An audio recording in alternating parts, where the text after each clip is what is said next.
Right, hello everybody, my name is Lukey Boy and welcome back to now episode 7 of my Planet Coaster 2 Park series, Infinity Isles, and I'm very, very excited to be getting into this episode of the series because you guys might remember a little Planet Coaster 1 POV that I released actually on the day Planet Coaster 2 released for a ride called Skyliner, which is a Mack Hypercoaster, and basically we're going to be bringing the ideas of that into Infinity Isles, into my park. I did say in the description of that video that Skyliner would return in some form in the future, and in this video here it is. Obviously you can tell just by that first jump, a very clear inspiration for this Mack Hyper is one of my favorite coasters ever, Hyperia, at my home park, Thorpe Park. I'm very, very lucky to have that. I can actually, if I go to somewhere 2 minute walk from my house, walk up high enough a little hill, I can see Hyperia. So that is how close I am and how close I feel to that ride, and I have done since May last year, to be honest. But of course, this video is mainly going to be a lot of this layout is Hyperia, to be honest, but I'm not really too worried about that, to be honest. I think the Hyperia layout definitely is not something that realistically is going to get done at any other park, but for the purpose of my park, I'm going to say that this park, Infinity Isles, saw what Mack did with Hyperia, and they wanted to add something just a little bit extra to that layout. Of course, you know, Mack do clone layouts. They do the Blue Fire layout, where, like, I think it's still Taipan in Australia, in Dreamworld in Australia, I think. Basically is a Blue Fire clone, but it has a backwards launch at the start with a spike. We're kind of going that similar sort of concept of it's a little bit more than the layout. Of course, the Blue Fire layout is a lot more clonable than I could say the Hyperia layout, because obviously Hyperia is a hypercoaster, everything like that. But basically, this video is going to be me. Half of it is basically me recreating the first half of Hyperia, and then after the Zero G store, I'm going to add on my own little section at the end with some airtime, and also a very, very interesting dive loop as well, which I'm really, really happy with how that's turned out as well. It took me a while to get it, so it just didn't like hit you with like 6 Gs to the bottom of it, but I'm really, really happy with how this layout turned out. I might extend it a tiny bit, but to be honest, I haven't really got the speed for it. I think I'm quite happy. I think I just want to sit content with the layout and how it looks now. But actually, the most difficult part of this layout was actually building the non-inverted Immelman that Hyperia has. I think the game in the end is actually probably going to still class it as an inversion, because I think it does keep you inverted just for a tiny sec. But of course, with the Hyperia one, it just throws you up at the top of the loop, so the top of the half loop. So you do get all that maximum amount of air time, and you can just see I'm just going around smoothing everything. Basically, that's quite a drawn out Immelman, to be honest. It looks a bit funky at the moment, but it definitely is something that I'm going to get sorted a little bit. The drop's looking really, really good as well. But of course, this is going to be an extension to the Greek area, which is going to be probably the biggest area in the park so far. Actually, we've kind of gone from strength to strength, I was going to say, with expanding the area size in this park. It's going to come right, this Outer Bank Kramer roll, I think it's officially called, is going to go right out over the lake. It's going to go on top of the pass, so the path's going to run underneath that, and I think it's going to look really, really, really cool.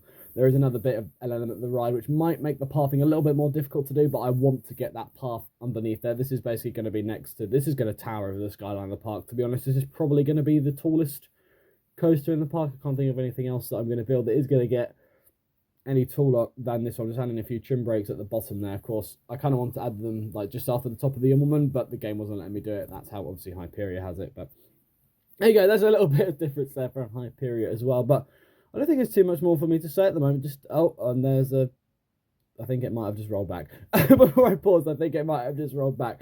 But I'm going to stick on some theme park music for you. There you go. It's doing what Hyperia does best in valleying there. I'm going to stick on some theme park music for you all, get building some more of the layout, and I will see you all in a bit. Enjoy the time lapse.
coming towards the end of the layout here, just getting the final little adjustments done on that really interesting dive loop that I've made, and also that final kind of hill going into the brake, sorting out the little trim brakes that I've had to stick just before the dive loop so it doesn't hit you with a crazy amount of G-forces. But overall, I'm really happy with how this layout has turned out. Definitely took me a while to get some parts of it done. Of course, you know, it's very similar to Hyperia, but I think I've just added on an extra little bit that I think really improves the Hyperia layout. Of course, you know, people say, oh, you want to do something unique for your own part, but to be honest, I love Hyperia so much. I wanted to do something similar to it. I wanted to add on my own little twist to the layout. And hopefully in real life as well, this is something that we see Mack do soon. I'd love them to see, you know, attempt something. Maybe not nowhere near as close to Hyperia as this, but just another unique Mack Hypercoaster. I think there's only 3 or 4 around at the moment. I think it'll be really cool. And yeah, thank you so much for watching. Of course, I'm just trying to sort out the little bits of the station here, some brakes and whatever. But yeah, thank you so much for watching. It really means a lot to me. I've got a couple of exciting videos coming up in the next few weeks as well. And of course, the Merlin Parks are starting their open for February half term here in the UK. I am actually working at Legoland as a ride operator. I'm so happy to be starting with that job there. So if you come and see me, come and say hi. And I will be trying to get one vlog out from Brick Creek as well, if I can manage to get some time to go on a day off. And also, of course, Cheddington is opening not too long as well, and of course, you know, Thorpe Park, and hopefully I'm going to get myself up to Alton Towers very soon as well. So thank you so much for watching. Like, subscribe, hit the bell so you're notified when new videos come out. Of course, so there's lots more exciting stuff coming up on the channel, especially next week. I'm not going to give away what those videos are, but I'm really looking forward to them. I'm having a great time putting those together as well, so stay tuned for those, and I will see you in the next video. Bye bye.